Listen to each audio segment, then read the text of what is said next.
Two similar springs P and Q have spring constant Kp and Kq such that Kp greater than Kq. They are stretched first by the same amount, then by the same force. The work done by the spring Wp and Wq are related as in case A and case B. तो यहाँ पे first case में तो क्या कह रहा है कि जो spring constant Kp two similar spring है, they are stretch by the same amount, दोनों में जो डिफॉर्मेशन आ रहा है वो दोनों में सेम आ रहा है। तो यानी कि जो वर्क होता है स्प्रिंग के केस में वो किसके बराबर होता है, हाफ के एक्स स्क्वायर के बराबर है। तो फर्स्ट केस में जो कहा है इसने क्या कहा है कि x जो है वो दोनों में सेम है। केस फर्स्ट में, इन केस फर्स्ट जो x है वो क्या है, सेम है। तो वर्क की जो वैल्यू है अगर WP देखें तो वो क्या हो जाएगा, हाफ KP एक्स स्क्वायर, और WQ की अगर वैल्यू देखें तो ये हाफ KQ एक्स स्क्वायर। तो यानी कि जो वर्क है वो डायरेक्टली प्रोपोर्शनल आ गया किसके, K के।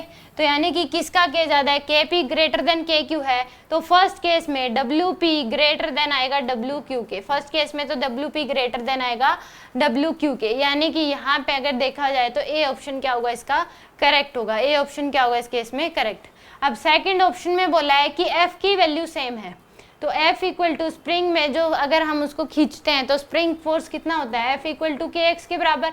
तो F सेम है। तो यहाँ पे अगर फर्स्ट केस की बात करें तो फर्स्ट स्प्रिंग में अगर देखें तो x1 क्या हो जाएगा, F बाय K के बराबर आ जाएगा, और x2 की जो वैल्यू है वो भी क्या हो जाएगी, F बाय में ये KP बाय में KQ के बराबर आ जाएगा।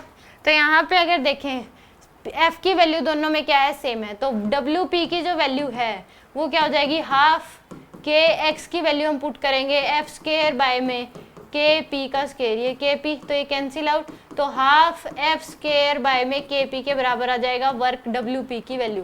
तो यानी कि जो वर्क है वो इनवर्सली प्रोपोर्शनल टू आ रहा है स्प्रिंग कांस्टेंट के इस रिलेशन से देखें तो WQ की जो वैल्यू है वो क्या आ जाएगी, हाफ F स्क्वायर बाय में KQ। तो यहाँ पे P ज़्यादा है तो वर्क क्या होगा, कम होगा। तो यानी कि WP लेस देन आ रहा है WQ से सेकंड केस में। तो यानी कि इस केस में WP लेस देन WQ, यानी कि ए ऑप्शन क्या है इस केस में, करेक्ट है। ए ऑप्शन क्या है, करेक्ट।